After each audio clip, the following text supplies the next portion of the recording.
السلام علیکم ورحمۃ اللہ.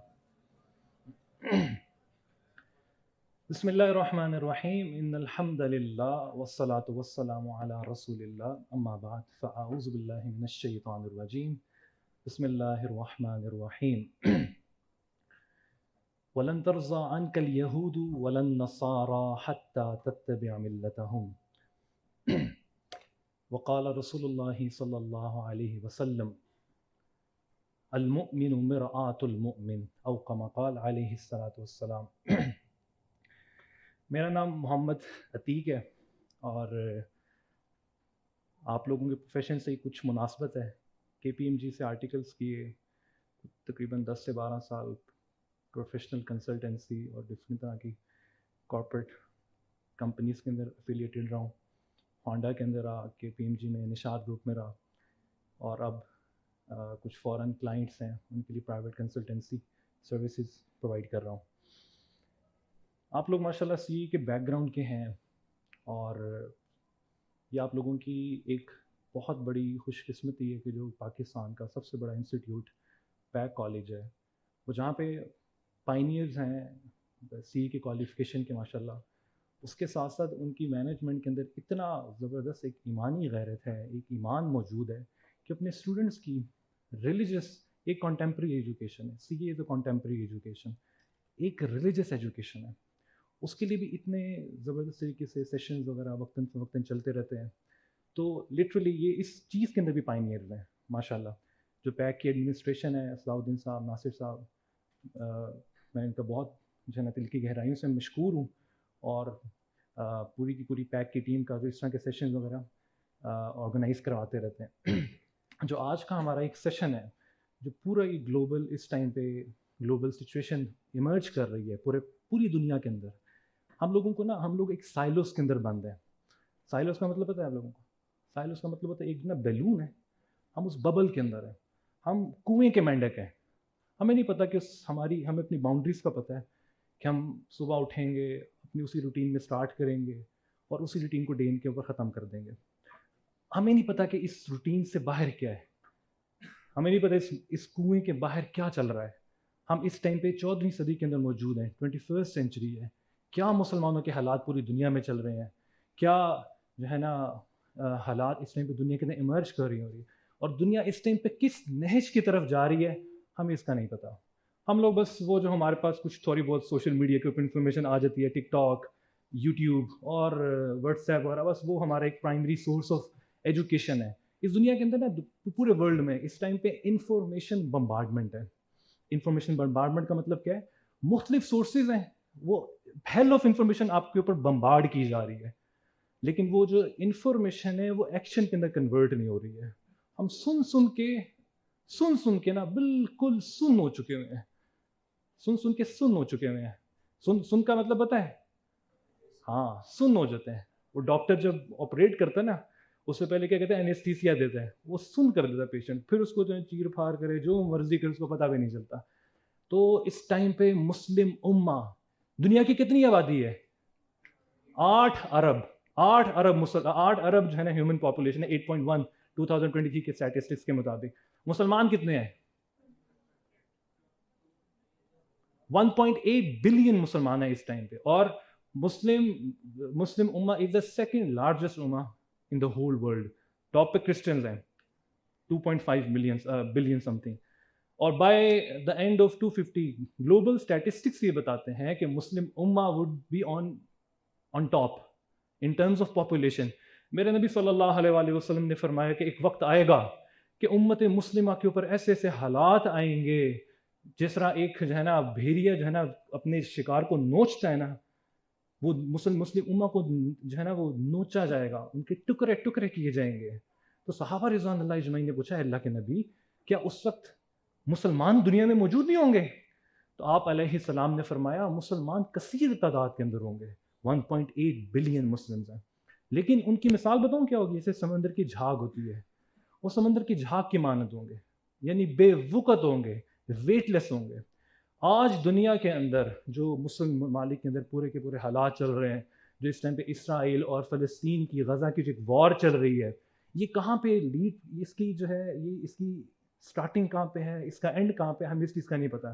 ہماری ینگ جنریشن کو اس کے بارے میں بالکل نہیں پتا. تو بڑا ضروری ہے, ہم مسجد اقصیٰ کی بات کرتے ہیں, ہم لوگوں کو مسجد اقصیٰ کی ریئلٹی کا نہیں پتا, مسجد اقصیٰ کی کیا امپورٹنس ہے, اس کی کیا جغرافیکل پریزنس ہے, فلسطین اور اسرائیل کے درمیان کانفلکٹ کیا ہے, کیوں جنگ کر رہے ہیں, کیا چل کے رہا ہے دنیا کے اندر. ہم میں سے اکثر لوگوں کو یہ نہیں پتا. ہم لوگ سوشل میڈیا کے اوپر جو ہے نا بس یہی بحث کرتے رہتے ہیں کہ یہ جو گولڈن ٹیمپل ہے یہ مسجد اقصیٰ ہے, مسجد اقصیٰ نہیں ہے, وہ براؤن ٹیمپل جو ہے وہ مسجد اقصیٰ ہے. ہم بس اسی ڈیبیٹ میں رہتے ہیں اور اس سے آگے فردر ہمیں کچھ بھی نہیں پتا. تو اس کی ہسٹوریکل امپورٹنس کیا ہے, دنیا کس جہت پہ جا رہی ہے, اس پورے کے پورے جو ہے نا آج کے سیشن میں کوشش کریں گے ان تمام چیزوں کو گریجولی کور اپ کریں. اس سے پہلے کہ میں اپنی بات سٹارٹ کروں, ایک مشہور کہانی شاید آپ میں سے اکثر لوگوں نے سنی ہو. ایک جنگل کے اندر 4 جنگلی بیل رہتے تھے, ایک سفید رنگ کا تھا اور 4 ایک سفید اور 3 جو تھیں کالی بیل رہتی تھیں. تو وہ جنگل کی جو وادی تھی بڑی خطرناک تھی, بھیڑیے, شیر اور مختلف طرح کے جو درندے ہوتے ہیں اس وادی کے اندر رہتے تھے. تو یہ بڑی چاروں کے چاروں جمع رہتی ہیں اور اکٹھے ایک دوسرے کا دفاع کرتی ہیں, ایک دوسرے کی جو ہے نا دوسرے سے حفاظت کرتی ہیں کہ ہر پرابلم کے اندر ایک دوسرے کا ساتھ دیتی ہیں.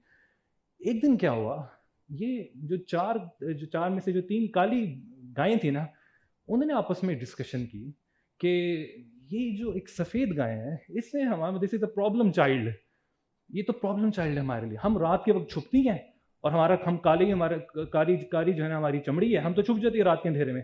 یہ سفید ہے اور یہ ہمیں جو ہے نا دشمن سے جو ہے نا اس کی وجہ سے دشمن ہمیں پہچان لیتا ہے, بھیڑیا وغیرہ آ کے نا ہمیں خطرہ ہوتا ہے کہ ہمارے پہ حملہ نہ کر دے. تو اس کو اپنے حال پہ چھوڑ دو, ہم 3 کالی جو ہے نا گائیں اپنی جو ہے نا حفاظت کر لیں گے, اس کو چھوڑ دو. تو کیا ہوا, جو بھیڑیا تھا نا اس نے اس وادی کے اوپر حملہ کیا. اس نے دیکھ لیا کہ 3 ایک طرف ہے اور ایک جو ہے نا کالی, ایک جو سفید گائے نا وہ ایک طرف ہے. بھیڑی نے کیا کیا, بھیڑی نے اس 3 گائیں کو چھوڑ کر جو ایک اکیلی تھی نا اس پہ حملہ کیا. حملہ کرنے کے بعد کچھ عرصے کے وہ جو ہے نا اس کو شکار کر لیا. اس کے گردن کے اوپر جب اس نے اپنے جو دانت ہیں وہ گاڑے, تو وہ جو 3 کالی گائیں تھیں وہ بیٹھ کے دیکھتی رہیں. وہ اس کے چیتھرے اڑاتا رہا, وہ جو ہے نا چیتھرے ہوتا اس کے گوشت نوچتا رہا. وہ 3 گائیں سمم بکمن عمیون, اندھی گونگی بیٹھ کے دیکھتی رہیں, سائلنٹ آبزرور بن کے دیکھتی رہیں, اور اس کو بھیڑیے نے شکار کر لیا. اب پیچھے کتنی رہ گئی, 3. بھیڑیے کے پھر اگلے دن, اگلی رات, ایک رات کے بعد بھیڑیے کے پورے جو ہے نا جھنڈ نے دوبارہ پھر ان 3 بیلوں کے اوپر حملہ کیا. اب ان کی اسٹرینتھ پہلے کتنی تھی, 4 سے ریڈیوس ہو کے کتنی رہ گئی, 3.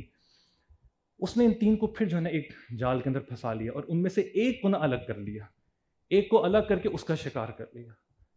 پیچھے رہ گئی 2. اس کے بعد اگلے دن پھر ان جو ہے نا 2 میں سے اب ان کی اسٹرینتھ ٹوٹتی گئی. اب 2 کالی بھیڑوں میں, کالی گائے میں سے اس نے ایک تیسری کا بھی شکار کر لیا, اور آخری دن, چوتھے دن اس نے آخری گائے کا بھی شکار کیا. جب اس نے آخری گائے کو جو ہے نا اپنی اس کی شاہرگ سے پکڑا نا, تو اس نے ایک جملہ کہا, گائے نے, اس نے کہا I died the day when my first brother was killed. میں تو اس دن مر چکی تھی جب میری پہلی جو گائیں تھی نا جس کو ہم نے الگ کیا تھا, اپنی جماعت میں سے الگ کیا تھا, جب ان بھیڑیوں کے جھڑمٹ نے اسے قتل کر دیا تھا تو میں تو اسی دن مر چکی تھی, میری اس دن موت لکھی گئی تھی. آج مسلم امہ کا بھی یہی حال ہے. ہم سمجھ رہے ہیں, ہم بیٹھے ہوئے ہیں, دیکھ رہے ہیں کہ کس طرح سے فلسطین کے اندر, غزہ کے اندر ہماری ماؤں بہنوں کی عزت تار کی جا رہی ہیں. بچے جو ہے نا, بچوں کو خون کی ندیوں کے اندر بہایا جا رہا ہے, خون کی ہولی کھیلی جا رہی ہے. ہم سوشل میڈیا پہ دیکھ رہے ہیں اور سائلنٹ آبزرور بن کے بس دیکھ رہے ہیں. ہمارے جذبات کچھ دیر کے لیے تھوڑا سا ابھرتے ہیں اور پھر جو ہے نا وہ ڈاؤن, جو ہے نا وہ ابھرتے جذبات ہیں, پھر وہ سمندر کی جھاگ کی طرح بیٹھ جاتے ہیں. ہم کیا کر رہے ہیں اس ٹائم پہ؟ 54 مسلم کنٹریز ہیں, سارے جو ہے نا ایک بیان دے دیتے ہیں کہ فلسطین جو اسرائیل ہے شوڈ انیشیٹ سیز فائر کی بات کر لیں گے, کنڈیم کر دیں گے. OIC کی بھی ریسنٹلی میٹنگ ہوئی ہے, آپ لوگوں کو پتہ ہوگا, اس میں سارے کے سارے مسلم ورلڈس کے جو ہے حکمران آئے ہوئے تھے. کیا کنکلوژن تھی اس میٹنگ کی؟ سیز فائر کر لیں, سیز فائر کر لیں, ہم کنڈیم کرتے ہیں, بس کنڈیم کر رہے ہیں, سائلنٹ آبزرو. کوئی ایک ریاست بھی جو ہے نا اسرائیل کے خلاف آواز نہیں اٹھا رہی. میں آپ کو جغرافیکل پریزنس میں بتاؤں گا انشاءاللہ کہ اسرائیل اس پوری کی پوری پٹی کے اندر, پورے مڈل ایسٹ کے اندر ایک ذرہ برابر کے مقدر جو ہے نا ایک اسرائیل کی حیثیت ہے. ذرہ 10 ملین کی ٹوٹل پاپولیشن ہے, سوری 1 کروڑ کی تقریباً ٹوٹل جو ہے نا وہاں پہ پاپولیشن ہے. اور مسلمان جو ہیں وہ اس پوری کی پوری پٹی میں چاروں طرف مسلمان ہیں. کوئی ایک مسلم جو ہے نا ریاست نہیں کھڑی ہو رہی اس ٹائم پہ. اور وہی حال ہو رہا ہے جو میں نے آپ کو کہانی بتائی ہے. مسلمان جو ہے نا صرف سائلنٹ آبزرور بن کر دیکھ رہے ہیں تمام کی تمام چیزوں کو.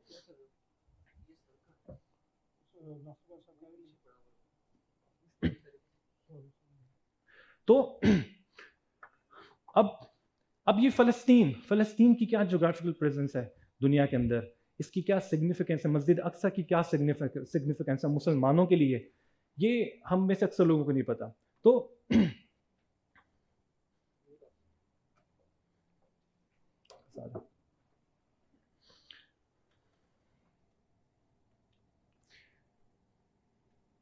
مسلمانوں کے لیے کیا سگنیفیکینس ہے مسجد اقصیٰ کی. مسلمانوں کے لیے سب سے پہلی ہم لوگ یہ چیز ڈسکس کرتے ہیں, مسلمانوں کے لیے کیا سگنیفیکینس ہے مسجد اقصیٰ کی. سب سے پہلی چیز, مسجد اقصیٰ مسلمانوں کا قبلہ اول رہا. جناب رسول اللہ صلی اللہ علیہ وآلہ وسلم بیت اللہ سے بیت المقدس کی طرف جو ہے نا قرآن کے اندر سبحان الذی اسری بعبدہ لیلا من المسجد الحرام الی المسجد الاقصی الذی بارکنا حولہ. پاک ہے وہ ذات جو اپنے بندے محمد رسول اللہ صلی اللہ علیہ وسلم کو بیت اللہ سے مسجد اقصیٰ کی طرف لے گئی. الذی بارکنا حولہ, مسجد اقصیٰ کیا, جس کے اللہ نے دائیں بائیں برکتیں نازل کی ہیں. یہ اتنی بابرکت جگہ ہے کہ یہاں پہ اکثر جو ہے نا یہاں پہ اتنے کثرت کے ساتھ انبیاء آتے رہے, رسول آتے رہے, سب بڑے بڑے جو ہے نا مفسرین, محدثین, اور ایک وقت میں مسلمانوں کا جو ہے نا یہ جو ایک پورا گھر رہ چکا ہے مسجد اقصیٰ جیروسلم.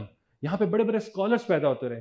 نبی صلی اللہ علیہ وآلہ وسلم اسی مسجد اقصیٰ کے اندر تشریف لے کے گئے اور یہاں سے کہ معراج کا سفر شروع ہوا. آپ علیہ الصلوۃ والسلام نے یہاں پر تمام انبیاء, جتنے انبیاء 1,24,000 انبیاء کی امامت فرمائی. آپ علیہ الصلوۃ والسلام نے یہاں پہ امامت فرمائی. یہاں پر بہت سے صحابہ کرام رضوان اللہ اجمعین مدفون ہیں. ہمارے لیے یہ حضرت ابراہیم علیہ الصلوۃ والسلام, ہم جانتے ہیں کہ حضرت بیت اللہ کی تعمیر کس نے کی تھی, بیت اللہ کی تعمیر کس نے کی تھی, حضرت ابراہیم. ہمیں لگتا ہے کہ بیت اللہ کی تعمیر حضرت ابراہیم نے کی تھی. یہ بات ٹھیک نہیں ہے. حضرت ابراہیم علیہ السلام نے اس کو فاؤنڈیشنز کے اوپر سے اٹھایا تھا. لیکن ان اول بیت, قرآن کہتا ہے وضع للناس ببکہ, سب سے پہلا گھر جو دنیا کے اندر تعمیر ہوا اللہ کا جو گھر تھا وہ بیت اللہ تھا, بیت اللہ. اور وضع للناس, لوگوں کے لیے. آدم علیہ السلام نے اس کی بنیاد رکھی تھی. آدم علیہ السلام نے بنیاد رکھی تھی اور ابراہیم علیہ السلام نے اسے جو ہے نا وہ اس کی بنیادوں کے اوپر اٹھایا تھا. قرآن کہتا ہے وَإِذْ يَرْفَعُ إِبْرَاهِيمُ الْقَوَاعِدَ مِنَ الْبَيْتِ وَإِسْمَاعِيلُ, ابراہیم علیہ السلام نے اپنے بیٹے کے ساتھ مل کر بیت اللہ کی, اسماعیل کے ساتھ مل کر بیت اللہ کی اپنی فاؤنڈیشن سے اوپر اٹھایا تھا. انیشل کنسٹرکشن جو فاؤنڈیشن تھی وہ آدم علیہ السلام نے رکھی تھی. اسی طرح سے بیت المقدس جو مسلمانوں کا قبلہ اول رہ چکا ہے, اس کی فاؤنڈیشنز بھی حضرت جو ہے نا وہ آدم علیہ السلام بیت اللہ کی تعمیر کے 40 سال بعد رکھ دی گئی تھی. بیت اللہ کی تعمیر جب ابراہیم علیہ حضرت آدم علیہ السلام نے اس کی فاؤنڈیشنز رکھی, اس کے 40 سال کے عرصے کے بعد اس کی بھی فاؤنڈیشنز رکھ دی گئی تھیں. اور اس کے بعد ابراہیم علیہ السلام نے ہی اپنے دوسرے بیٹے اسحاق علیہ السلام کے ساتھ مل کر اس کی فاؤنڈیشنز کو اٹھایا ہے دوبارہ. تو جو دین بڑی مساجد ہیں پوری دنیا کے اندر, جو اس میں مسلمانوں کے سب سے زیادہ جو سیکرڈ ماسک ہیں, اس میں سے سب سے پہلی ہے بیت اللہ, پھر مسجد نبوی, اور تیسرے نمبر پہ مسجد اقصیٰ آتی ہے, مسجد اقصیٰ. اور قرب قیامت سے قریب اس جغرافیکل جو لوکیشن ہے جو مسجد اقصیٰ, اس کا ایک بڑا کرٹیکل جو ہے نا قیامت کے جو ہے نا قرب قیامت میں اس کا ایک بڑا کرٹیکل رول ہے. مسلمانوں کے ہاتھ سے مسجد اقصیٰ جا چکی ہے, اس ٹائم پہ یہودیوں کے کنٹرول کے اندر ہے. تو مسلمانوں کے لیے اس کی جو ایک سگنیفیکنٹ امپورٹنس ہے وہ سب سے بڑھ کے یہ ہے کہ جناب رسول اللہ صلی اللہ علیہ وآلہ وسلم کے قدم مبارک یہاں پہ آپ علیہ السلام نے تمام انبیاء بشمول موسیٰ علیہ السلام, عیسیٰ علیہ السلام کے تمام انبیاء کے ذریعے سے یہاں پہ جو ان کی امامت فرمائی. تو اب اس کی جغرافیکل پلیسمنٹ کیا ہے؟ دیکھیں یہ ورلڈ میپ ہے، یہ جی یہ پاکستان ہے، نظر آ رہا ہے پیچھے کہ نہیں آ رہا؟ یہ پاکستان ہے، ہم لوگ یہاں پہ موجود ہیں. یہ افغانستان، ایران، لبنان، عراق، سعودی عربیہ، یمن، عمان، یہ پورا کا پورا جو خطہ ہے، یہ پورا خطہ، اس پورے خطے میں اکثریت مسلمانوں کی ہے، اکثریت مسلمانوں کی، میجر پاپولیشن مسلمانوں کی. یہ مڈل ایسٹ ہے. یہ ایک ذرہ آپ کو نظر آ رہا ہے یہاں پہ، یہ اسرائیل ہے. جو اسرائیل نہیں ہے، آگے چلا کر آپ کو بتاؤں گا، یہ تو ساری جگہ فلسطین کی تھی. یہ ساری جگہ، سوری میں اگلی سلائڈ پہ لے کے چلتا ہوں. بس اس کو سمجھے، پورے ورلڈ میپ کے اوپر یہ پورا کا پورا جو خطہ تھا یہ کس کا ہے؟ اس ٹائم پہ مسلم ڈومینیشن ہے یہاں پہ. یہ مڈل ایسٹ ہے، ٹھیک ہے، یہ مڈل ایسٹ ہے. یہ یہاں پہ پاکستان آتا ہے، یہ ایران، عراق، سیریا، یہ اسرائیل ہے. یہ جو پوری کی پوری پٹی ہے، اور یہ جو آپ کو چھوٹا سا ایک ذرہ نظر آ رہا ہے نا، یہ غزہ ہے. غزہ جو ہے بیسیکلی یہ ایک جیل کا نام ہے. یہ چاروں طرف اسرائیل ہے اس ٹائم پہ. دیکھ رہے ہیں یہ جو بلو نظر آ رہا ہے سارا اسرائیل ہے. یہ درمیان کے اندر غزہ، اس طرف سمندر ہے، میڈیٹیرین سی، اور یہ ایجپٹ ہے. ایجپٹ کی جو گورنمنٹ ہے، میں آپ کو چل کے بتاؤں گا، وہ کنٹرول بائی دا اسرائیل ہے. رفح بارڈر کب کھلتا ہے؟ جب اسرائیل کی پرمیشن ہوتی ہے. یہاں پہ رفح بارڈر ہے اس جگہ کے اوپر، اور وہ مکمل کنٹرول اس پہ اسرائیل کا ہے. مسلم سٹیٹ ہے، مکمل کنٹرول اسرائیل کا. اسرائیل کی مرضی کے ساتھ یہ بارڈر کھلتا ہے، مسلمان ٹریول کرتے ہیں. یہ جو آپ کو کچھ ہلکا سا ذرہ اور نیسا نظر آ رہا ہے، یہ اس ٹائم پہ ریمیننگز ہیں اسرائیل فلسطین کی. باقی جب 1948 کے اندر اسرائیل کی فاؤنڈیشنز رکھی گئیں، بنیاد رکھی گئی، تو 78% آف دا لینڈ آف فلسطین کے اوپر اسرائیل کی بنیاد رکھی گئی. تو خیر یہ فلسطین ہے. یہ جو آپ کو سارا کا سارا ایریا نظر آ رہا ہے، اس کا زوم ان ہے.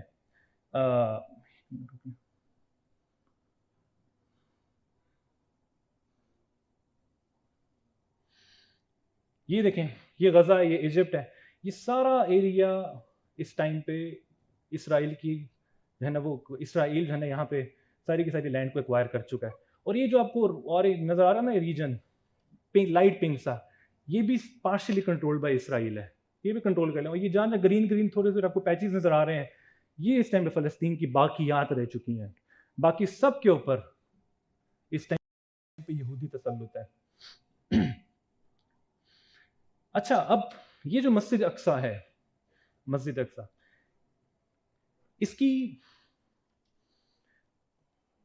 اس کی جو پوری کی پوری بائفرکیشن ہے، اس کی جو تقسیم ہے، وہ کیا ہے؟ یہ پورا کا پورا جو آپ کو ریجن نظر آ رہا ہے، اس پورے ریجن کا نام مسجد اقصیٰ ہے. ہم لوگ بتاؤں گے سمجھتے ہیں صرف یہ جو ٹیمپل ہے، گنبد صخرہ جیسے کہتے ہیں، یہ مسجد اقصیٰ. یہ مسجد اقصیٰ نہیں ہے. مسجد اقصیٰ پوری کی پوری باؤنڈریز کا نام ہے، پوری کی پوری باؤنڈریز کا نام. یہ پورا کا پورا جو ایریا ہے، یہ مسجد اقصیٰ کا ہے. اور جب جناب رسول اللہ صلی اللہ علیہ وآلہ وسلم معراج کے اوپر تشریف لے کر گئے، تو یہ گیٹ ہے. یہاں پہ آپ علیہ الصلوۃ والسلام نے جو اپنی سواری براق تھی اس کو باندھا، اور یہاں پہ آپ صلی اللہ علیہ وآلہ وسلم نے اس ریجن کے اندر آ کر نماز ادا کی، جو پوری کی پوری انبیاء کی امامت کی تھی.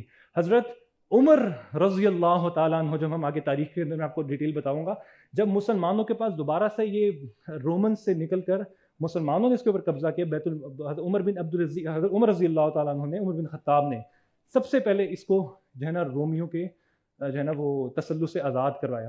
اور آپ نے عمر رضی اللہ تعالیٰ عنہ جب تشریف لائے یہاں پر، تو روایات کے اندر آتا ہے آپ عمر رضی اللہ تعالیٰ عنہ اپنے گدے کے اوپر سوار تھے. سواری کون سی تھی؟ اپنے خچر کے اوپر سوار تھے. اور ایک حصہ، ایک سفر کے دوران ایک جو ہے نا وہ کچھ دیر کے لیے وہ سوار ہوتے اس خچر پہ، کچھ دیر کے لیے ان کا غلام.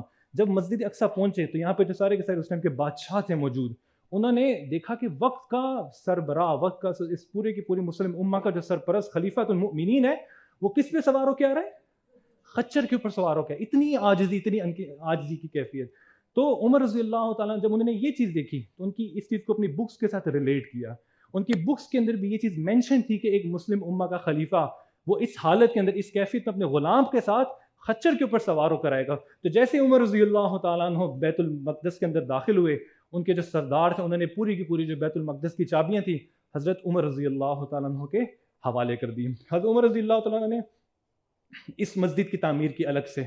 اور آپ صلی اللہ حضرت عمر رضی اللہ تعالیٰ عنہ، یہ جو گنبد صخرہ نظر آ رہا ہے نا آپ کو، یہ اس کے نیچے ایک جو ہے نا وہ ہے،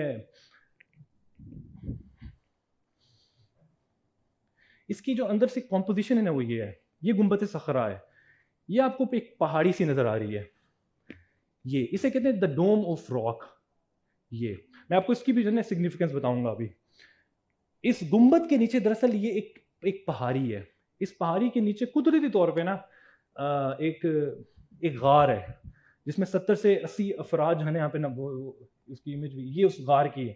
اس چٹان کے نیچے یہ غار ہے جس میں 70 سے 80 لوگ جو ہے نا وہاں پہ تقریباً آ سکتے ہیں. چھوٹی سی غار ہے. اس کے بارے میں مسلمانوں کا جو قبلہ اول رہا. اب اس چٹان کے بارے میں آتا ہے کہ یہ وہ جگہ تھی جو اصل میں مسلمانوں کی قبلہ. آپ صلی اللہ علیہ وسلم نے 16 مہینے تقریباً بیت المقدس کی طرف رخ کر کے نماز پڑھی. تو آپ صلی اللہ علیہ وسلم کس جہت میں نماز پڑھتے تھے؟ مسجد اقصیٰ تو یہ پوری کی پوری کی جو ہے ساری کی ساری جگہ مسجد اقصیٰ ہے، لیکن آپ صلی اللہ علیہ وآلہ وسلم جو مسجد مسلمانوں کا در حقیقت میں قبلہ اول تھا، جس کی طرف منہ کر کے جس جو ہے نا نماز پڑھی جاتی تھی، جس طرح سے اس ٹائم پہ بیت اللہ کی طرف جو ہے نا نماز کر کے پڑھی جاتی ہے، اس وقت یہ چٹان تھی جس کی طرف مسلمان نماز قبلہ جو ہے نا وہ رخ کر کے نماز پڑھا کرتے تھے. اب یہودی کیا کہتے ہیں؟ یہودی یہ کہتے ہیں کہ یہ وہ چٹان ہے دراصل جس کے اوپر جب دجال آئے گا، اس کے اوپر دجال اپنا ہم اس کا تخت بنائیں گے اس کے اوپر، اور جو ہے نا وہ اس کے اوپر پھر اس کا پورا مسجد اقصیٰ کو منہدم کر کے یہاں پہ پورا ایک ٹیمپل آف سولومن بنائیں گے. اس کے بعد دجال کا ظہور ہوگا. تفصیل سے بھی میں آگے آپ کو انشاءاللہ بتاؤں گا. تو اب اس کی کمپوزیشن دیکھیں. یہ گنبد صخرہ ہے، یہ مسجد ہے جو حضرت عمر رضی اللہ تعالیٰ عنہ نے تعمیر کی تھی. یہ جگہ وہ ہے جہاں پہ سلیمان علیہ السلام نے کھڑا ہو کے پوری کی پوری مسجد کی دوبارہ سے تعمیر کی تھی. قرآن کے اندر اس کا واقعہ موجود ہے.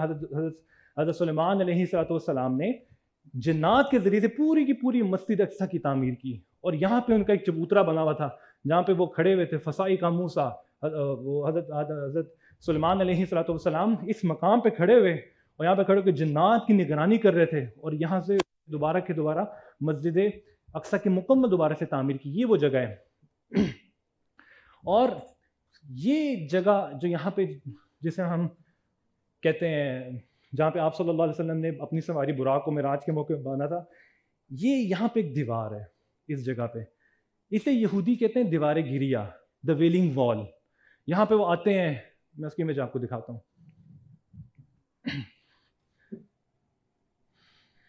یہ یہاں پہ یہودی آتے ہیں اور ان کا ماننا یہ ہے کہ مسجد اقصیٰ کی جو اصل تعمیر تھی وہ حضرت سلیمان علیہ السلام نے کروائی تھی. حالانکہ میں نے آپ کو بتایا کہ مسجد اقصیٰ کی اصل تعمیر حضرت آدم علیہ السلام سے سٹارٹ ہوئی، اس کے بعد حضرت ابراہیم علیہ السلام نے کی، اس کے بعد اس تعمیر کے اوپر دوبارہ ایک تعمیر حضرت سلیمان علیہ السلام نے کی تھی. تو یہ یہودی یہ مانتے ہیں کہ مسجد اقصیٰ کی جو سلیمان علیہ السلام نے تعمیر کی تھی وہ پوری کی پوری تعمیر ختم ہو چکی ہے. اس میں سے صرف یہ ایک دیوار باقی ہے پوری مسجد اقصیٰ میں سے، یہ ایک دیوار باقی ہے.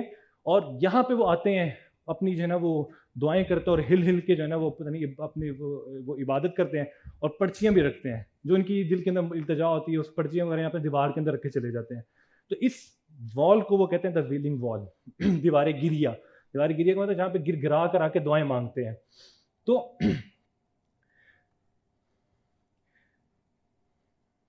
اچھا، تو یہ مسجد اقصیٰ کی پوری جیوگرافیکل ایک میں نے آپ کو اس کی جو ہے نا وہ اس کی کمپوزیشن بتائی ہے. یہ پوری جو چاروں کی جو باؤنڈری ہے یہ مسجد اقصیٰ ہے. اس میں سے صرف یہ گنبد صخرہ جو ہے یہ مسجد اقصیٰ نہیں ہے. یہ مسکنسیپشن بھی نا ڈیولپ کی جا رہی ہے مسلمانوں کے ذہنوں میں. مسلمان سمجھتے رہیں گے کہ شاید یہ مسجد اقصیٰ تھی، جب اس کو منہدم اس کو وہ دائیں پہ اگر اس کی سراؤنڈنگز میں آ کر اپنا ٹیمپل آف سولومن جو ان کا پلان ہے بنانے کا اگر وہ بنا لیں گے تو مسلمان سمجھے کہ ہماری مسجد اقصیٰ تو موجود اپنی جگہ پر. جس طرح بیت اللہ ہے، بیت اللہ کی جو تعمیر ہے اس میں بیت اللہ سے کیا مراد ہے؟ صرف خانہ کعبہ مراد ہے؟ نہیں، اس کی سراؤنڈنگ جو حدود حرم ہے سب کی سب مراد ہے. تو اس لیے یہ ایک مسکنسیپشن بھی ڈیولپ کی جا رہی ہے. ہم لوگ ڈیبیٹ کرتے ہیں کہ یہ مسجد اقصیٰ ہے، یہ مسجد اقصیٰ ہے. یہ پورا کا پورا جو احاطہ ہے یہ مسجد اقصیٰ کا ہے اور یہ ایکڑوں پہ محیط ہے. اچھا، اس کی تاریخ کیا رہی ہے؟ میں نے آپ کو بتایا کہ سب سے پہلے حضرت آدم علیہ السلام نے جو ہے نا وہ بیت اللہ کی 40 سال کے بعد، بخاری شریف کی روایت ہے، آپ علیہ السلام نے اس کی جو ہے نا تعمیر کی. اس کے بعد حضرت عیسیٰ علیہ السلام. اچھا یہ جو جیروسلم ہے اس کی جو تاریخ ہے یہ پوری دنیا کا سب سے قدیم شہر ہے. اس کی جو ہسٹری ہے نا وہ آدم علیہ السلام سے در حقیقت میں شروع ہوتی ہے. اور ورلڈ یہ لیٹسٹ جو ہے نا یہ جو اسٹیٹسٹکس وغیرہ بتاتے ہیں ان کے مطابق 4,500 سال پرانی اس کی جو ہے نا وہ ہسٹری ہے. اللہ عالم کتنی ہسٹری ہے وہ تو اللہ کو بہتر پتہ ہے, لیکن یہ سب سے قدیم دنیا کا شہر ہے. حضرت داؤد علیہ السلام حضرت عیسیٰ علیہ السلام سے تقریباً 1000 سال پہلے حضرت داؤد علیہ السلام یہاں پہ تشریف لائے اور ان کے کنٹرول میں رہا. حضرت سلمان علیہ السلام حضرت داؤد علیہ السلام کے بیٹے تھے, انہوں نے اس کو کنٹرول کیا, اور میں نے آپ کو بتایا کہ پوری کی پوری دوبارہ سے کنسٹرکشن حضرت داؤد علیہ السلام نے کی. اس کے بعد کیا حضرت عیسیٰ علیہ السلام کے 500 سال حضرت عیسیٰ علیہ السلام سے تقریباً 550 سال پہلے یہاں پہ فارس کی حکومت نے حملہ کیا, اور جہاں پہ پرشین امپائر تھا اس نے اس کو ٹیک اوور کر لیا. پرشین امپائر ایک عرصہ تک یہاں پہ رہا. اس کے بعد یہاں پہ تقریباً حضرت عیسیٰ علیہ السلام سے 135 سال پہلے یہاں پہ رومن امپائر آ گیا. اب پرشین امپائر اگر آپ کی پوری ہسٹری اٹھا کے دیکھیں گے, کبھی یہ پرشین امپائر کے پاس رہا, کبھی رومن امپائر کے پاس رہا, اور الٹیمیٹلی جو دو یہ حضرت عمر رضی اللہ تعالیٰ عنہ نے اس مسجد اقصیٰ کو جو ہے نا وہ تقریباً یہاں پہ اس جگہ پہ 15 ہجری کے اندر آ کر اس جنگ یرموک کے بعد اس پورے کے پورے ریجن کو واپس رومیوں سے لے لیا.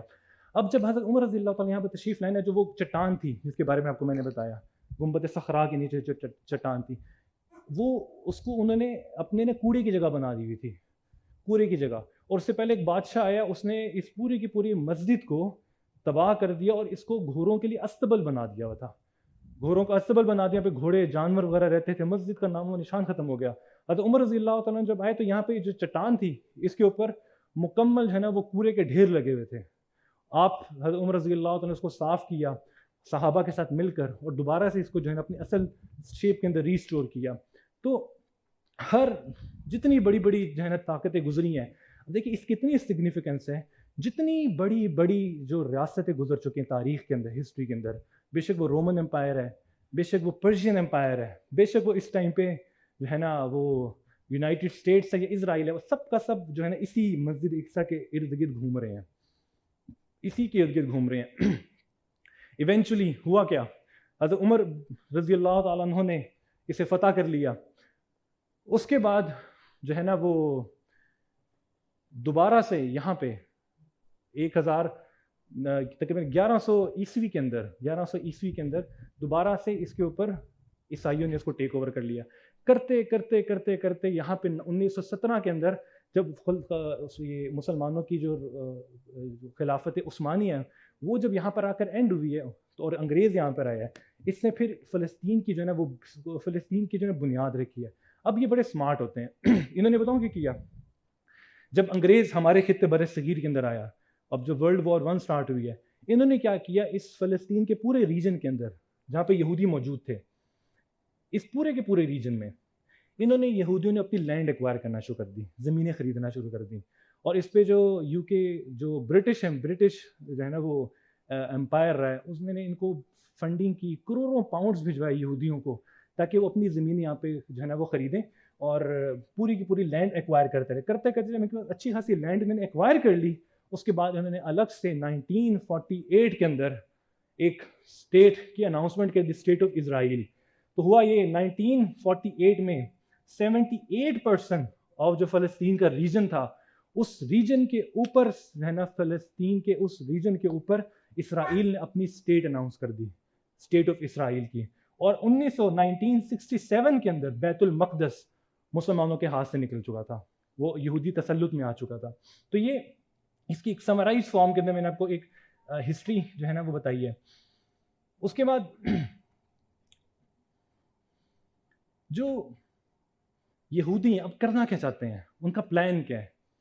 ان کا پلان یہ ہے کہ ان کے نزدیک نا, یہودیوں کے نزدیک ان کی فتح تب ہوگی جب ان کے مسیحا یعنی دجال جب دنیا میں آئیں گے تو پوری دنیا کے اندر یہودیوں کی اور دجال کی حکومت ہوگی.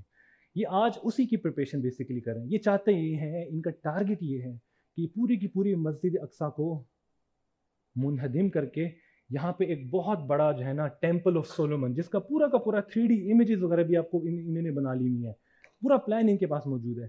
اس کو گرا کر یہ اس کے جو ہے نا ان کا اسٹرکچر انہوں نے بنایا ہوا ہے.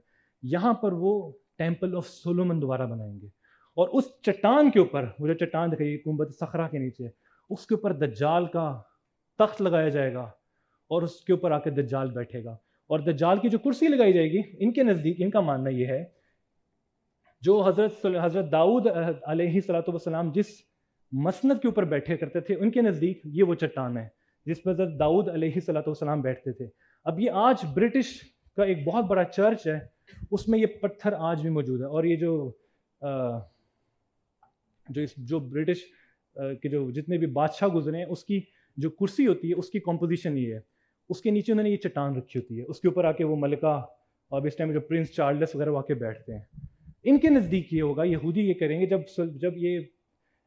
جب سونگ یہ ٹیمپل آف سولومن بنائیں گے، اس کے اندر یہ جو چٹان کے اوپر دجال کا ایک تخت رکھیں گے.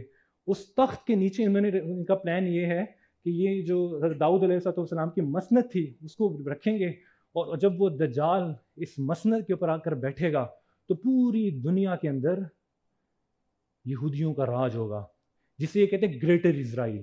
آپ لوگوں نے نام سنا دا گریٹر اسرائیل. گریٹر اسرائیل کیا ہے؟ گریٹر اسرائیل یہ کہ پوری دنیا کے اندر یہودی نظام ہو، ہر چیز اسرائیل کے یہودیوں کے اختیار کے اندر ہو، ان کے ہاتھ کے اندر ہو. اور اس گریٹر اسرائیل کی تکمیل کے لیے یہ پچھلے کئی سالوں سے جدوجہد کر رہے ہیں. ہمیں نبی صلی اللہ علیہ وسلم کی باتوں پہ یقین نہیں ہے. آپ صلی اللہ علیہ وسلم نے جتنی پیشن گوئیاں قیامت کے قریب فرمائی تھیں، اس میں سے اکثر پوری ہو چکی ہوئی ہیں، لیکن ان کو اتنا یقین ہے آپ صلی اللہ علیہ وسلم کی پیشن گوئیوں کے اوپر. قرآن کے اندر آتا ہے کہ یعرفونہ، جب آپ صلی اللہ علیہ وسلم مبعوث ہوئے تو یہودی آپ صلی اللہ علیہ وسلم کیسے پہچانتے تھے؟ یعرفونہ کما یعرفون ابناءہم، جیسے کوئی شخص اپنے سگے بیٹے کو پہچانتا ہے، اس طرح سے یہودی آپ صلی اللہ علیہ وسلم کو پہچانتے تھے. اور جو علامات آپ علیہ الصلوۃ والسلام نے قرب قیامت کی بیان کی، آپ صلی اللہ علیہ وسلم نے فرمایا، قرب قیامت کی احادیث کے اندر آتا ہے، آپ صلی اللہ علیہ وسلم نے فرمایا کہ قرب قیامت جب ان کا تنزل شروع ہوگا یہودیوں کا، تو یہ ہر جو ایک درخت ہے، حجر ہے، وہ گواہی دے گا کہ میرے پیچھے ایک یہودی چھپا ہوا ہے، وہ خود بولے گا، اس کو قتل کریں. اور یہ جو ہے نا نبی صلی اللہ علیہ وسلم نے فرمایا کہ ایک درخت ہوگا، وہ اس درخت کا نام بھی آپ صلی اللہ علیہ وسلم نے بتایا، وہ درخت جو ہے نا گواہی نہیں دے گا ان کے خلاف. تو یہ آج ساری کی ساری اسرائیل کے اندر اس کی جو پلانٹیشن اس درخت کی کر رہے ہیں، اس یقین کے ساتھ کہ اس درخت کے پیچھے ہم لوگ چھپیں گے اور ہماری آ کے یہ جو ہے نا وہ ہماری جو ہے نا یہ وہ بارے میں جو ہے نا وہ ہمارا ساتھ دے گا. اتنا ان کو یقین ہے. اب یہ اسی مشن کے اوپر چل رہے ہیں کہ کسی طرح سے یہ جو مسجد اقصیٰ ہے یہ مسلمانوں کے ہاتھوں سے نکل جائے، اور مسلمانوں کے ہاتھوں سے نکلنے کے بعد یہاں پہ دجال کی جو ہے نا وہ راج ہو. اور ابھی ریسنٹلی جو لاسٹ میں ابھی آپ کو پتہ ہے جو ایک UN کانفرنس ہوئی ہے، نیتن یاہو نے ایک نیا جو ہے نا فتنہ چھوڑا ہے. اس نے کہا ہے ایک دا نیو مڈل ایسٹ کا، اس نے کہا دس از دا نیو مڈل ایسٹ. اب اس پورے کے پورے مڈل ایسٹ کے جو میپ اس نے پکڑا ہوا ہے ہاتھ میں، اس میں فلسطین کا نام و نشان نہیں ہے. اور یہ کرنا کیا چاہ رہے ہیں؟ ان کا ٹارگٹ صرف فلسطین نہیں ہے، یہ فلسطین اور یہاں پہ لبنان. اب لبنان کو بھی انہوں نے تھریٹ کیا ہوا ہے، آپ کو پتہ ہوگا لبنان کے ساتھ بھی ان کے ساتھ جنگ چل رہی ہے. انہوں نے لبنان کو ایکوائر کرنا ہے، انہوں نے سیریا کے اندر جو ہے نا تباہیاں مچائی ہوئی ہیں، انہوں نے یہاں پہ جو عراق تھا، عراق کے اندر کیا ہوا؟ عراق وار کیا تھی؟ جو مسلمانوں کا حکمران مسلمانوں کے حقوق کی بات کرتا ہے، صدام حسین کا کیا قصور تھا؟ مسلم امہ کی بات کرتا تھا. معمر قذافی کو کیوں جو ہے نا انہوں نے وہ کیوں مروایا؟ مسلمانوں کی بات کرتا ہے. ان کی تاریخ رہی ہے کہ جب بھی کوئی حکمران مسلمانوں میں سے اٹھتا ہے اور وہ مسلمانوں کے رائٹس کی بات کرتا ہے، امت مسلمہ کے اتحاد کی بات کرتا ہے، یہ انہی کے اندر سے نا بغاوت جو ہے نا وہ کھڑی کر دیتے ہیں اور اس کو اس کی حکومت الٹا دیتے ہیں. اس ٹائم پہ ایجپٹ کے اندر ایک پارٹی تھی اخوان المسلمین کے نام سے، اخوان المسلمین. تو ایجپٹ کی حکومت نے، میں نے آپ کو بتایا کہ ایجپٹ اور یہ بالکل ساتھ ساتھ کنیکٹڈ ہیں. ایجپٹ کی حکومت کے اندر جو اخوان المسلمین تھی، وہ دے ور دا ڈیموکریٹڈلی الیکٹڈ گورنمنٹ آف ایجپٹ، اور انہوں نے اپنا پریزیڈنٹ مقرر کیا ڈاکٹر محمد جو ہے نا مرسی کو اپنا پریزیڈنٹ مقرر کیا. اب یہ جو مرسی تھا نا، جب یہ پاور کے اندر آیا، اس نے آتے ساتھ ہی اناؤنسمنٹ کی کہ یہاں پر یہ جو رفح بارڈر ہے، یہاں پہ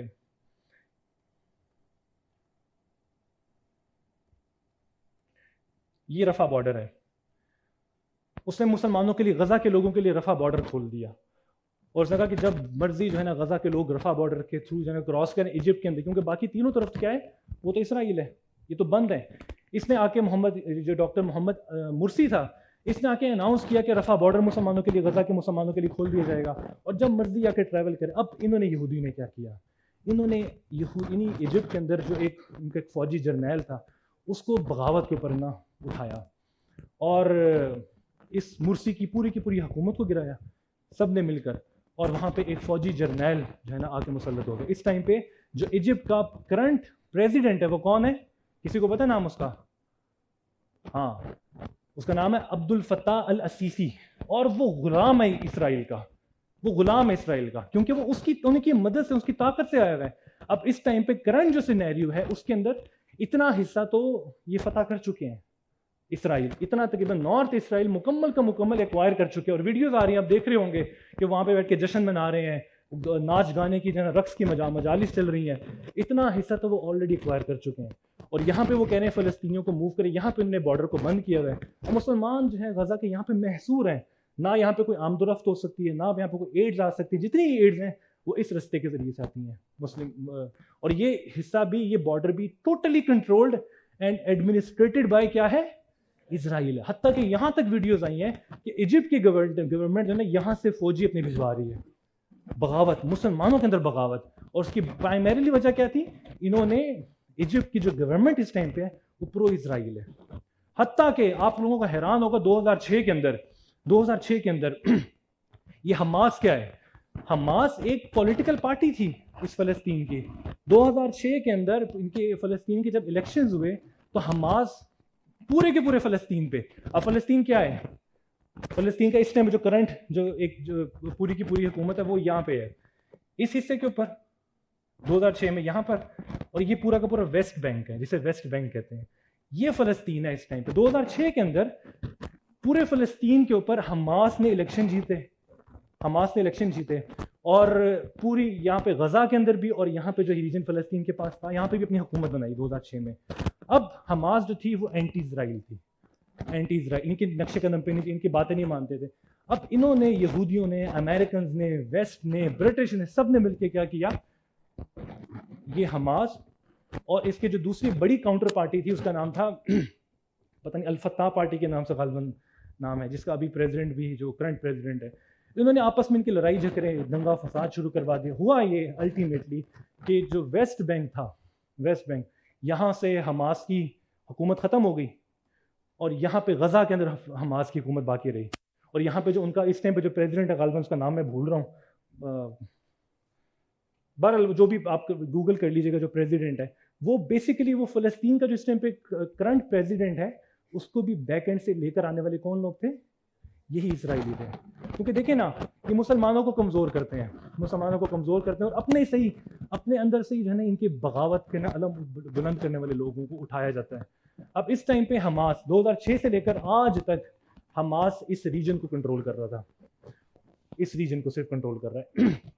تو ان کا شعار ہی یہ ہے، مسلمانوں کو جو نا وہ مسلمانوں کی قوت کو توڑنے کے بعد مسلمانوں کے اوپر حملہ کرتے ہیں. اور اب اگر آپ اس ٹائم پہ موجودہ دور کے اندر مڈل ایسٹ کے میپ کو دیکھیں تو اس پورے کے پورے ریجن کو تو تقریباً یہ فتح کر چکے ہیں. اس ٹائم پہ سیریا کے اندر انہوں نے جو ہے نا وہ تباہی مچائی ہوئی ہے، عراق کو تباہ و برباد کر چکے ہیں، جارڈن کو جو ہے نا وہ جارڈن کی بھی برے حالات ہیں، ایجپٹ کے اندر ان کی حکومت ہے. سعودیہ کے بارے میں ہم کیا کلام کریں؟ ٹھیک ہے، سعودی عربیہ مسلمانوں کی بہت بڑی جو ہے نا مسلمانوں کی سب سے بڑی ریاست ہے، لیکن وہ جو ہے نا وہ قلبی طور پہ انہوں نے ان کو بھی جیت لیا ہوا ہے. تو یہ ساری کی ساری ان کی پلاننگ اس ٹائم پہ چل رہی گریٹر اسرائیل. اور اس کے بعد جو ہے نا یہ ون ورلڈ آرڈر کا بھی آپ نے نام سنا. ون ورلڈ آرڈر کیا ہے؟ ون ورلڈ آرڈر یہ ہے کہ پوری دنیا پہ جو نظام ہے وہ ایک نظام چلے گا. یہ سارے جو نقشے بنے ہوئے سب ختم ہو جائیں گے اور پوری دنیا پہ ایک حکومت چلے گی. وہ کس کی نگرانی کے اندر بنے گی؟ وہ دجال کی نگرانی کے اندر بنے گی. مسلمان پوری دنیا کے اندر ذلیل اور رسوا ہو رہے ہیں. اب دیکھیں اگلی چیز کیا ہے. یہ تو میں نے آپ کو کچھ سارا کا سارا اس کا جغرافیکل اور پولیٹیکل جو سچویشن آپ کو بتائی ہے. اب اصل کام کرنے کا کیا ہے؟ اصل کام کیا ہے؟ مسلمان کیوں اتنی ذلت اور رسوائی کے اندر پوری دنیا کے اندر جو ہے نا پس رہے ہیں؟ کیا وجہ ہے مسلمانوں کی ذلیل و خوار ہونے کی؟ میں نے آپ کو بتایا کہ 2 ارب مسلمان ہیں پوری دنیا میں تقریباً، لیکن پوری دنیا کے اندر 2 ارب مسلمانوں کا ویٹ لیس ہے. کوئی ان کی جو ہے نا بات نہیں مانی جاتی، کوئی ان کی جو ہے نا ان کی آواز نہیں ہے. کیا وجہ ہے؟ کیا وجہ ہے؟ لیکن جو یہود قوم ہے نا، یہود قوم، اس پہ بڑے بڑے عذاب آئے ہیں. یہ اتنی اللہ کی نافرمان قوم رہی ہے. جب یہ موسیٰ علیہ السلام کے دعوے دار ہیں، ان کو مانتے ہیں، لیکن موسیٰ علیہ السلام کی بھی یہ بغاوت کیا کرتے تھے. موسیٰ علیہ السلام نے کہا کہ جہاد کرنا ہے، تو انہوں نے کہا کہ فَاذْهَبْ أَنْتَ وَرَبُّكَ فَقَاتِلَا إِنَّا هَاهُنَا قَاعِدُونَ، کہ موسیٰ آپ جائیں، ہم یہاں بیٹھے ہوئے، ہم کوئی جہاد نہیں کریں گے. پھر انہوں نے کہا موسیٰ علیہ السلام کو کہ موسیٰ علیہ السلام ہم کام شام نہیں کر سکتے، ہم کام نہیں کر سکتے، ہم تھک جاتے ہیں کام کر کے، تو اپنے رب سے کہیں کہ ہمارے اوپر آسمان سے من و سلوہ نازل کریں. یہ یہودی تھے. قرآن کے اندر یا بنی اسرائیل، یا بنی اسرائیل سے کون مراد ہے؟ یہی یہودی مراد ہے در حقیقت میں، اسرائیل.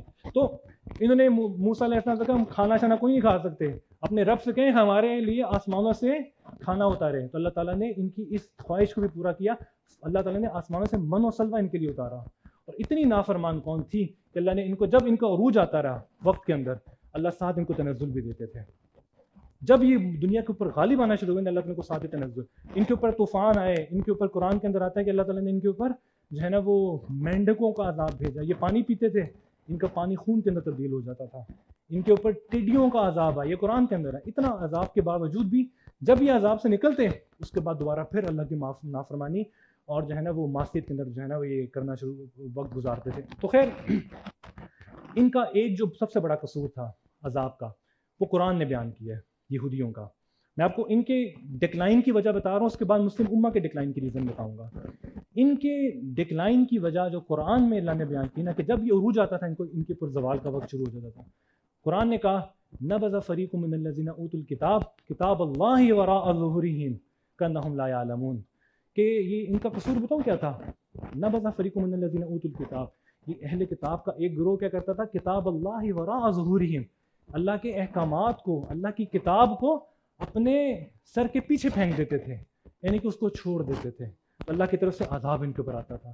آج مسلم امہ کی سب سے بڑے تنزل کی وجہ، سب سے بڑے تنزل کی وجہ وہ کیا ہے؟ اگر میں آپ کو ایک سٹیٹمنٹ کے اندر بتاؤں، ایک سٹیٹمنٹ کے اندر، یہ وہی وجہ ہے جو جس کی وجہ سے یہودیوں کے اوپر عذاب آتا ہے.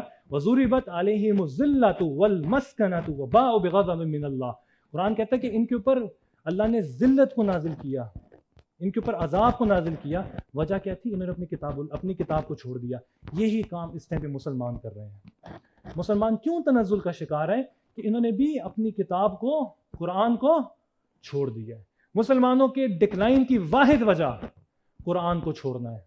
مسلمانوں کے عروج، اگر عروج حاصل کریں گے، اس کی واحد وجہ کیا ہوگی؟ اس قرآن کو تھامنے سے.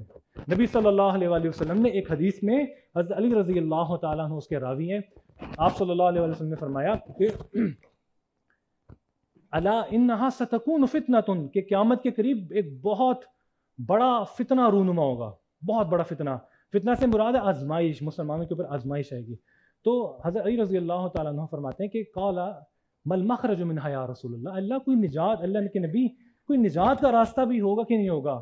ہمارے لیے کوئی راستہ نکلنے کا ہوگا کہ نہیں ہوگا؟ اس ٹائم پہ مسلمانوں کے جو نجات کا راستہ ہے وہ کہاں پہ ہے؟ صحابہ نے پوچھا، یہ مسلمانوں کی تنزل ہے، اس سے نکلیں گے کب ہم لوگ؟ کیا ہم لوگ ساری زندگی اسی تنزل کے اندر رہیں گے؟ کیا مسلمانوں کا بھی دوبارہ سے ریوائول ہوگا نہیں ہوگا؟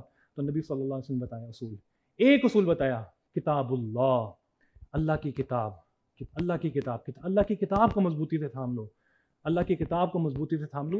یہ آپ صلی اللہ علیہ وسلم نے مسلم امہ کو، مسلمانوں کو ایک جو ہے نا وہ ایک نصیحت کی کہ تمہارے تنزل سے دوبارہ سے عروج کا ذریعہ کیا ہوگا؟ اللہ کی کتاب ہوگی، جسے آج پوری مسلم امہ جو ہے نا چھوڑ چکی ہے. مسلمانوں کی سب سے بڑی جو ہے نا یہ جو تنزل کی وجہ وہ یہ ہے. اس کے بعد دوسری بڑی وجہ مسلمانوں کے تنزل کی وہ کیا ہے؟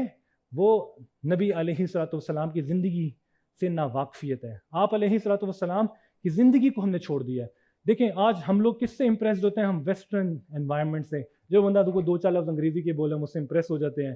ہم ان کے کلچر سے امپریس ہوتے ہیں. ہماری جو معیشت ہے وہ ان کی ہے. ہمارے جو سوشل جو ہے نا وہ جو ہمارے سوشل ویلیوز ہیں وہ بھی ہم لوگ اس میں انہیں سے انسپریشن لیتے ہیں. ہماری پوری زندگی کی جو انسپریشن ہے وہ کون بن چکے ہیں؟ وہ کفار بن چکے ہیں. ہم ان سے انسپائر ہوتے ہیں, ہم ان جیسا لباس پہنتے ہیں, ہم ان جیسا بننے کی کوشش کرتے ہیں, ہم ان کی جو پسندیدہ پرسنالٹی ان کو اپنا آئیڈیل بنا لیتے ہیں, اپنا آئیڈیل بن. اور یہ سب سے بڑے مسلمانوں کے تنزل کی وجہ. اور اس ٹائم پہ مسلمانوں کے تنزل کی سب سے بڑی وجہ یہی ہے. کیوں آج مسلم امہ کے اندر صلاح الدین ایوبی جیسے لوگ پیدا نہیں ہو رہے؟ آپ سوچیں نا, کیوں؟ صلاح الدین ایوبی نے یہ نا پرشین امپائر کو یا رومن امپائر کو شکست دی اور دوبارہ سے بیت المقدس کو آزاد کروایا. آج کیوں مسلم امہ کے اندر 2 ارب مسلمانوں کے اندر ایک صلاح الدین ایوبی نہیں پیدا ہو رہے؟ کیوں پیدا نہیں ہو رہے؟ وہی امت ہے, وہی لوگ ہیں. کیوں اس میں صلاح الدین ایوبی جیسے لوگ پیدا نہیں ہو رہے؟ اس کی وجہ یہ ہے کہ صلاح الدین ایوبی جیسی مائیں دنیا سے ختم ہو چکی ہوئی ہیں. آج کوئی ماں اس چیز کو, کوئی والدین اس چیز کی خواہش کرتے ہیں کہ ہمارا بیٹا جو ہے نا صلاح الدین ایوبی جیسا بنے. آج ہم لوگ ٹارگٹ کرتے ہیں کہ میرا بیٹا کیا ہو, چارٹرڈ اکاؤنٹنٹ بنے, ڈاکٹر بنے, انجینئر بنے, جاب اچھی ہو, پروفیشن اچھا ہو. ہمیں انہوں نے صرف 2 چکروں کے اندر گھما کے رکھ دی ہے. ہماری پوری لائف کہاں پہ روٹیٹ ہو رہی ہے؟ 2 چکروں کے اندر. ایک روٹی, نوکری اور چھوکری. معذرت کے ساتھ ایک نوکری کے پیچھے ہم لوگ پڑے ہوئے ہیں. سی اے کیوں کر رہے ہیں؟ نوکری. میڈیکل سائنس, میڈیکل ڈاکٹر کیوں بن رہے ہیں؟ پیسہ آئے گا. انجینئر کیوں بن رہے ہیں؟ پیسہ. اور پیسہ کیوں آئے؟ پیسہ کے بعد کیا کرے گا جی؟ شادی, اور اس کے بعد پتہ نہیں کیا کیا. تو ہم لوگ اسی جو ہے نا ایک سائلوس کے اندر, جو میں نے بات اپنی جہاں سے آغاز کیا تھا, ہم لوگ اسی سائلوس کے اندر بس گھوم کے رہ رہے ہیں. کیوں آج صلاح الدین ایوبی جیسے لوگ اس لیے کھڑے نہیں ہو رہے؟ کیونکہ ویسے مائیں نہیں موجود ہیں مسلم امہ کے اندر, ویسے ماں باپ ہی موجود نہیں ہیں.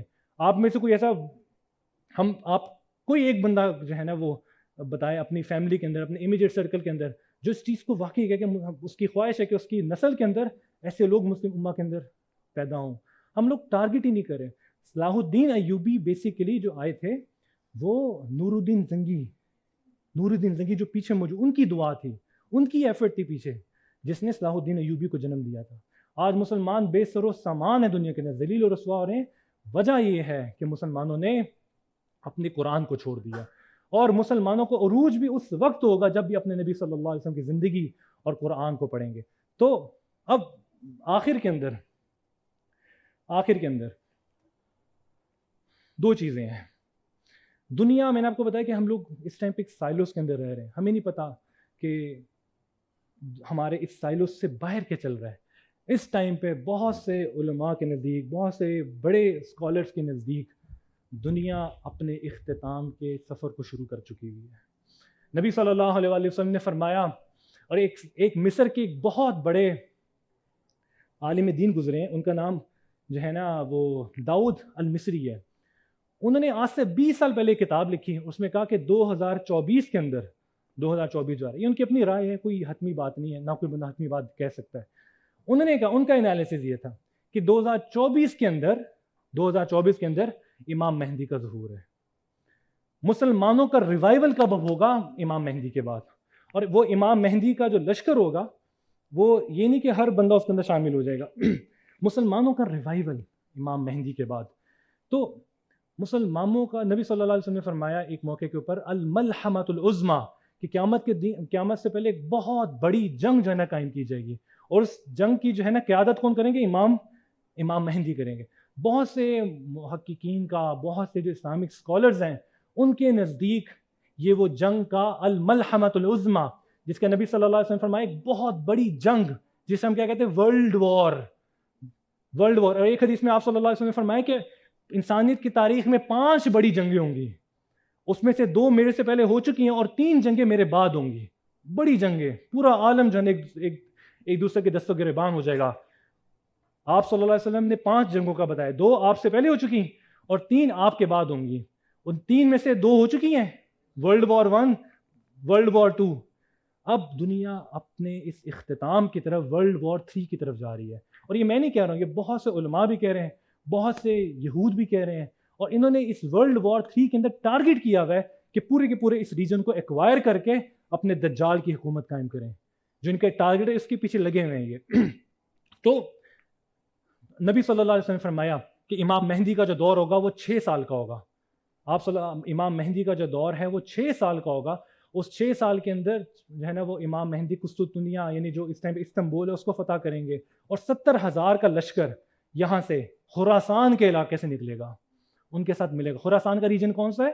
یہ ہمارا ملک, ہم پاکستان, افغانستان, یہ ریجن خراسان کا ہے, جس کے بارے میں آپ صلی اللہ علیہ وسلم نے فرمایا تھا کہ مجھے اس علاقے سے ٹھنڈی ہوا آتی ہے. یہ لشکر خراسان کا امام مہدی کے ساتھ ملے گا, 70,000 کا لشکر, اور امام مہدی کی قیادت کے اندر یہ مسجد اقصیٰ کو دوبارہ آزاد کروائے گا, یہود کو شکست دے گا اور قسطنطنیہ فتح ہوگا.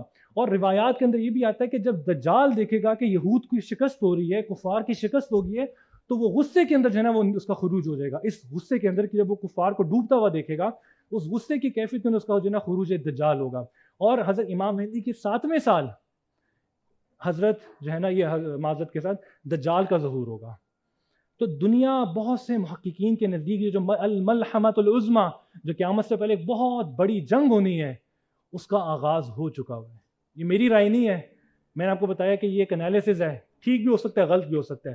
بہت سے بڑے بڑے علماء, جس کی میں نے آپ کو ایک ایگزامپل حضرت مصر کے جو ہے نا ان کی میں نے آپ کو کوٹیشن بتائی, تو بہت سے بڑے بڑے اسکالرز یہ کہہ رہے ہیں کہ ایک کتاب انگریزوں نے لکھی, انہوں نے 1970 کے اندر غالباً 17 یا 80 کے اندر کتاب لکھی.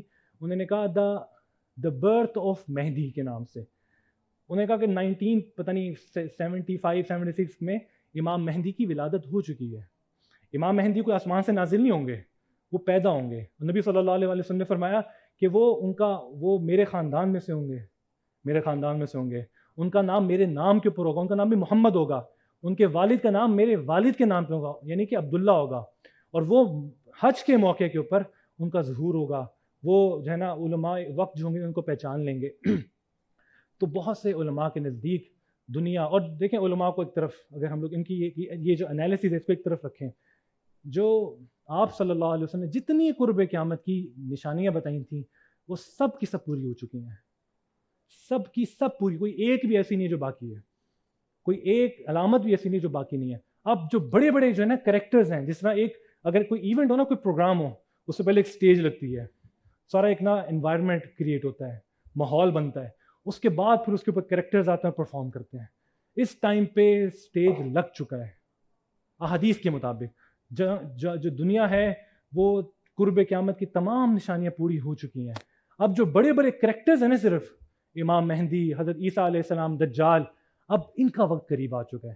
اب کسی بھی ٹائم پہ ان کا وقت. اور آپ کو ایک مزے کی بات بتاؤں, یہودیوں کی اپنی کتابوں میں لکھا ہوا ہے, اپنی کتابوں میں, کہ یہودی حکومت کبھی بھی 80 سال سے زیادہ جو ہے قائم نہیں رہ سکتی. اسٹیٹ آف اسرائیل کب بنی تھی؟ 1948 میں. کتنے سال ہو گئے ہیں؟ 75 سال تک, 75 سال ہو چکے ہوئے ہیں. اللہ نے ان کی یہودیوں کی کتابوں میں لکھا ہوا ہے, جو وہ مانتے ہیں کہ کوئی بھی یہودی ریاست 80 سال سے زیادہ باقی نہیں رہ سکتی. اس کا مطلب یہ ہے کہ 2030 کے اندر ان کی کتابوں کے مطابق یہ اسرائیل کی ریاست ختم ہو جائے گی. اور وہ ختم کب ہوگی؟ وہ جنگ کے موقع پہ ختم ہوگی. اور حضرت یہ جو اس ٹائم پہ اسرائیل کا کیپٹل کا کیا نام ہے؟ تل اویو. نبی صلی اللہ علیہ وسلم نے فرمایا حضرت عیسیٰ علیہ السلام دجال کو قتل کریں گے مقام لد کے اوپر. مقام لد کیا؟ یہ تل اویو کا علاقہ ہے جو اسرائیل کا کیپٹل ہے. تو یہاں پہ دجال کو شکست ہوگی اور وہاں سے اسلام جو ہے نا, اسلام کو ایک فتح نصیب ہوگی. اور جو انسانیت کا مبعوث ہونے کا ایک مقصد تھا دنیا کے اندر, قرآن نے کہا انی جاعل فی الارض خلیفہ, کہ اے انسانوں میں تمہیں اپنا خلیفہ, اپنا نائب بنا کر دنیا میں بھیج رہا ہوں تاکہ اللہ کا نظام دنیا میں قائم ہو سکے. حضرت عیسیٰ علیہ السلام اس مقصد کی تکمیل کر دیں گے, پوری دنیا میں مسلمان غالب آ جائیں گے, مسلمانوں کی حکومت ہوگی. تو غرض جو مقصد ایک چیز کا آبجیکٹو تھا دنیا کا, جب مقصد پورا ہو جائے گا تو قیامت آ جائے گی. تو بات یہ ہے, آپ سب نوجوان ہیں, قیامت کب آئے گی اس کا علم اللہ کی ذات کو ہے. حقیقت امام مہدی کب آئیں گے اس کا علم اللہ کی ذات کو ہے. دجال کب آئے گا اس کا علم اللہ کی ذات کو ہے.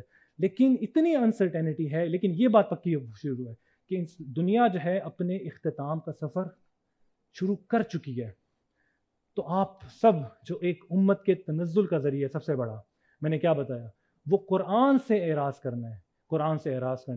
آپ لوگ سب سے پہلا جو کام لوگ پوچھتے ہیں, نوجوان پوچھتے ہیں ہم کیا کر سکتے ہیں پاکستان میں رہ کے. ایک بات آپ کو میں اور بتاؤں, اللہ تعالیٰ نے پاکستان جیسی جو ریاست قائم کی، اسلامی ریاست، اس کو ان کے توڑ کے لیے اللہ نے وجود عطا فرمایا. 1947 میں پاکستان بنا ہے، ان کے توڑ کے لیے اللہ نے وجود دیا ہے.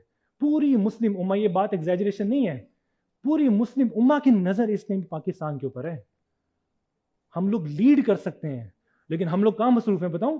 ہم لوگ سوشل میڈیا کے اوپر، ہم لوگ واٹس ایپ، ٹک ٹاک اور انسٹاگرام، اسنیپ چیٹ پہ اپنا چہرہ ہے وہ ڈاگی جیسا بنا کے دوسروں کو بھیج رہے ہیں.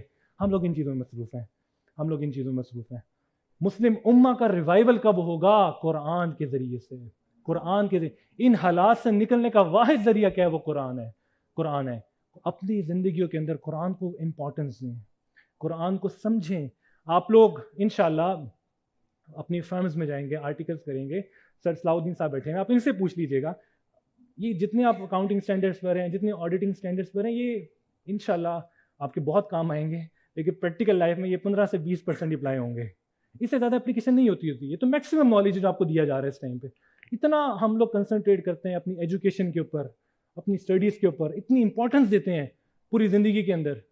ہماری ٹاپ پرائیورٹی ہوتی ہے. میں نہیں کہہ رہا اپنی پرائیورٹیز کو چھیڑیں، سی اے کریں، دبا کے محنت کریں، انشاءاللہ اللہ آپ کی مدد کریں گے، لیکن اپنی پرائیورٹیز کے اندر اس قرآن کو بھی شامل کریں، قرآن کو بھی سیکھیں. کچھ ٹائم اس قرآن کے لیے بھی تو دیں. آپ لوگوں کو کے اوپر کروڑوں اربوں ڈالر سپینڈ کیے جا رہے ہیں اس ٹائم پہ کہ کہیں یہ نوجوان نہ جاگ جائیں، کہیں ان میں سے صلاح الدین ایوبی دوبارہ نہ کھڑا ہو جائے. آپ کو پتہ ہے اس چیز کا؟ اتنی این جی اوز ہیں جو مسلمان جو ینگ جنریشن ہے اس کو جو ہے نا اس کو فحاشی اور ریانی اور یہ جتنے جو ہے نا یہ جو اس ٹائم پہ چیزیں چل رہی ہیں LGBTQ پتہ نہیں کیا کیا گن چل رہا ہے اس کے اندر الجھانے کے لیے، ازمز کے اندر کو الجھانے کے لیے، ایتھیزم اور پتہ نہیں سیکولرزم، فیمنزم، یہ سارے ازمز کے اندر الجھانے کے لیے کروڑوں اربوں ڈالر سپینڈ کیے جا رہے ہیں تاکہ ان لوگوں میں سے، ان نوجوانوں میں سے کوئی نور الدین زنگی جیسا، کوئی صلاح الدین ایوبی جیسا پیدا نہ ہو جائے. تو آپ لوگوں کو دبانے کی کوشش کی جا رہی ہے.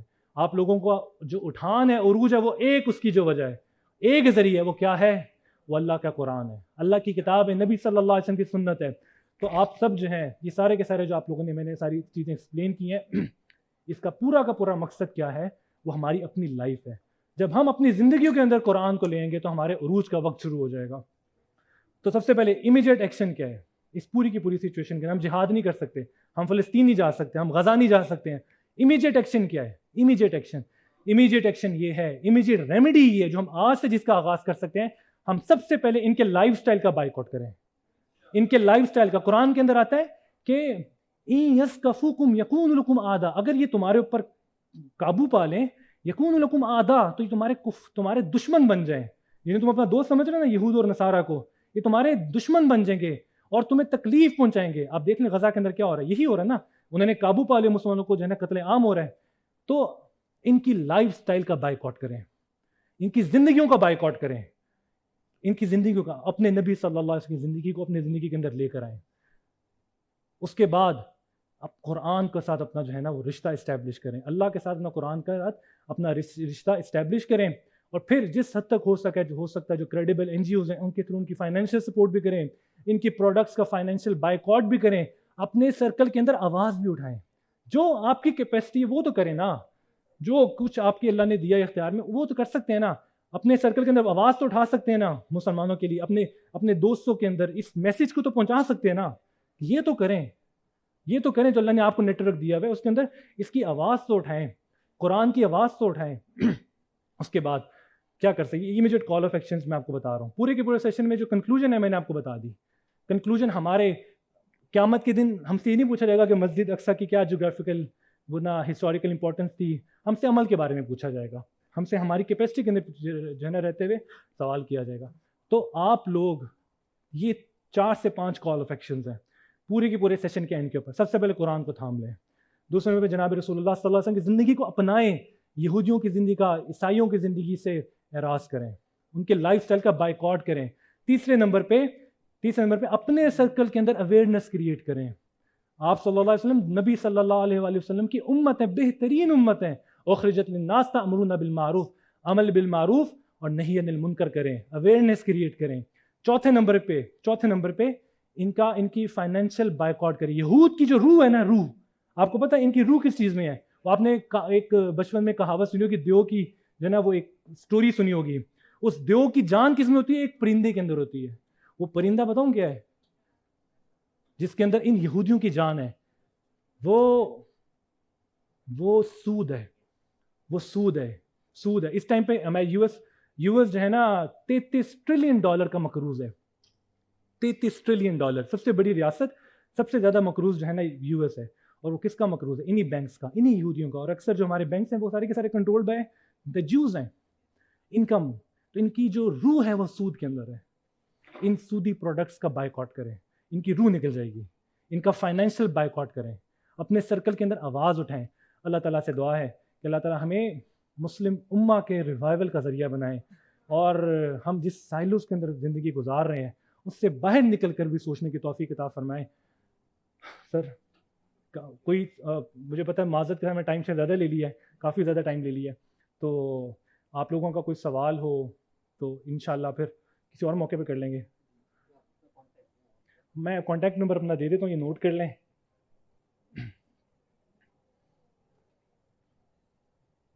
سر اگر آپ 5 منٹ کی اجازت دیتے, کچھ ہاتھ نظر آ رہے ہیں مجھے. 5 منٹس کے اندر جو میجر سوال ہے پوچھ لیں, باقی انشاءاللہ جس طرح سر ناصر نے بتایا کہ ہمارا ایک سیشن بھی جس میں آپ لوگ پیک ایڈمنسٹریشن کے ساتھ مل کر ایک سیشن بھی سٹارٹ ہو رہا ہے انشاءاللہ یہاں پہ, تو آپ لوگ اس کے اندر انرول کریں. قرآن کو سیکھنا ہے نا, تو سیکھنے کے ذریعے کے لیے یہ چھوٹی چھوٹی سے ہم نے سیشنز رکھے ہوئے ہیں. 1 مہینے کے بھی نہیں ہے میرے خیال سے, میکسیمم 25-26 لیکچرز بنتے ہیں. اس کو اٹینڈ کر سکتے ہیں. یہ دیز آر دا ٹولز, یہ اپرچونیٹیز ہیں جو آپ کے اللہ تعالیٰ پرووائڈ کر رہے ہیں. تو ان کے اندر سیشنز کے اندر آئیں گے, مزید پھر انشاءاللہ ڈسکشن ہماری چلتی رہے گی. اور میرا نمبر بھی اگر آپ نوٹ کر لیں, یہ 0323 445 لکھوا دیے بس, ٹھیک ہے. تو 2 سے 3 منٹ کے اندر کوئی اگر آپ کے امیڈیٹ سوال ہے وہ پوچھ سکتے ہیں.